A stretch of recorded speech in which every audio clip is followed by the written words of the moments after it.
This is the Pulse of the Caribbean, Caribbean News Roundup. Now, today's Caribbean news headlines.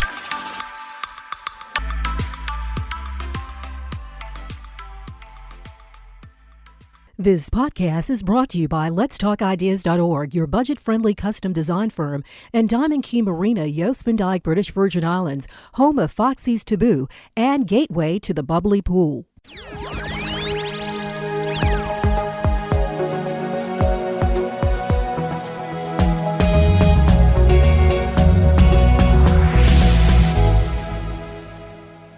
Welcome to the Pulse of the Caribbean Roundup for Friday, March 7. Here's a look at what's making Caribbean headlines. We start a report in Grenada, where the third meeting of the OECS Council of Ministers for Immigration convened on Wednesday, March 3rd. The Third Council of Ministers for Immigration of the Organization of Eastern Caribbean States, the OECS, successfully held its Third Council of Ministers on Immigration this week at the Radisson Beach Resort in Grenada under the chairmanship of the Honorable Dickon Mitchell, Prime Minister of Grenada. The Third Council of Ministers for Immigration examined various issues significant to the free movement of persons within the OECS, focusing on the necessary steps for the complete implementation of the OECS contingent right policy via the enactment of the draft model bill. The model bill plays a vital role in implementing the policy on contingent rights throughout the OECS member states, ensuring that citizens of any OECS protocol member state have equal rights and opportunities in all other protocol member states. The legislation identifies and rectifies deficiencies in existing policy frameworks by guaranteeing that individuals from OECS protocol member states, along with their spouses and dependents, are guaranteed equal access to rights and freedoms. This includes opportunities in employment, education, healthcare, and social support and protection as they relocate to reside and work in other protocol member states. The endorsement of this model bill by immigration ministers represents a significant advancement towards obtaining final approval from the OECS authority and subsequent enactment in protocol member states. The International Organization for Immigration has issued an update regarding the UN Security Trust Fund joint program and the labor migration policy in the OECS region as well. St. Lucia's education system is being modernized. The Caribbean Development Bank has approved a $17 million loan in U.S. dollars aimed at improving educational outcomes in St. Lucia. This funding will support the government of St. Lucia's initiatives to increase access to quality education, modernize infrastructure, and enhance teacher training. The bank indicates that the Program for Education, Realignment, and Transformation St. Lucia is designed to tackle major issues in the education system by concentrating on improving its quality, equity, and relevance.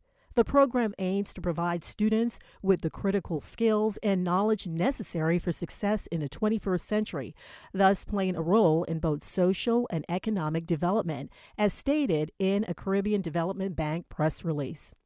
The initiative encompasses the development of a specialized school tailored for students with special needs, alongside the modernization of multiple existing schools to align with current safety and design standards. The funding for the project from the Caribbean Development Bank is expected to represent 56% of the cost, which surpasses $30 million U.S. dollars. The government of St. Lucia is set to contribute $9.3 million U.S. dollars, while an extra $4 million U.S. dollars will be provided by the Global Partnership for Education, the largest global fund focused solely on enhancing education in lower-income countries. Haiti opens third international airport. Haiti has officially opened its third international airport in Les Keys, located in the quieter southwestern region of the country. offering an alternative to the violence-affected capital, Port-au-Prince. The recent enhancement of the Anton Simon Airport position it alongside Toussaint Louverture Airport in Port-au-Prince and Cap-Haitien Airport in the north, thereby improving international connectivity and facilitating internal mobility. Leslie Voltaire, head of the Transitional President Council, officially led the launch, emphasizing the airport's significance in promoting economic growth in the southern department. The renovation project involved extending the runway and upgrading facilities to align with international standards, thereby equipping the airport with critical services including immigration and customs. The new terminal is anticipated to facilitate travel within Haiti, particularly in light of the regular roadblocks established by armed gangs in Port-au-Prince. The Dominican Republic advances in eradication of the African swine fever. Although African swine fever has not been eradicated entirely, the government of the Dominican Republic has a well-organized plan to eradicate it. This was revealed by the Dominican Republic's Agriculture Minister, Limber Cruz. Notable advancements in the pork business have been made in disease control, laboratory infrastructure, and biosecurity. Cruz emphasized that when he took office, the nation lacked the diagnostic tools it needed, which meant that officials had to wait weeks for the United States test results. Modernized local labs have made it possible in the Dominican Republic to identify African swine fever in as little as 2 hours. The United Nations Food and Agriculture Organization and other international agencies use the Dominican Republic as a model for African swine fever detection and management because of its effectiveness.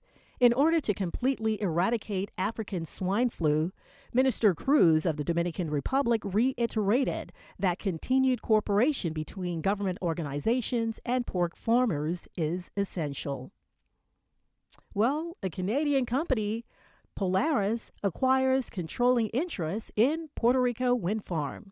Canadian-based Polaris Renewable Energy Inc. has successfully acquired a controlling equity position in Punta Lima Wind Farm, LLC, a 26-megawatt wind farm in Naguabo, Puerto Rico, 5 months after the deal was announced. The $20 million deal helps Puerto Rico make the switch to sustainable energy. An LLC and equity capital contribution agreement were used to complete the deal with the Sander Bank N.A., which had previously held the property through a subsidiary. Operations at Punta Lima Wind Farm started in October 2012. After Hurricane Maria in 2017 caused damage, Sander rebuilt it and put it back into use. And here's our final note. KLM Royal Dutch Airlines will commence operations in Guyana on June 4, 2025. Bishop Wang Edgehill, Guyana's Minister of Public Works, and his team met with the KLM Royal Dutch Airline team on Wednesday to talk about operational and logistical issues in advance of the airline's arrival in June. Finalizing the framework for KLM's local operations, including market strategy, infrastructure needs, and regulatory compliance, was the main topic of discussion. Minister Edgehill praised the airline's success, emphasizing how it may increase travel, commerce, and economic development in Guyana. Additionally, KLM's arrival to the Guyanese market will support the government's initiative to improve global connections, especially with Europe.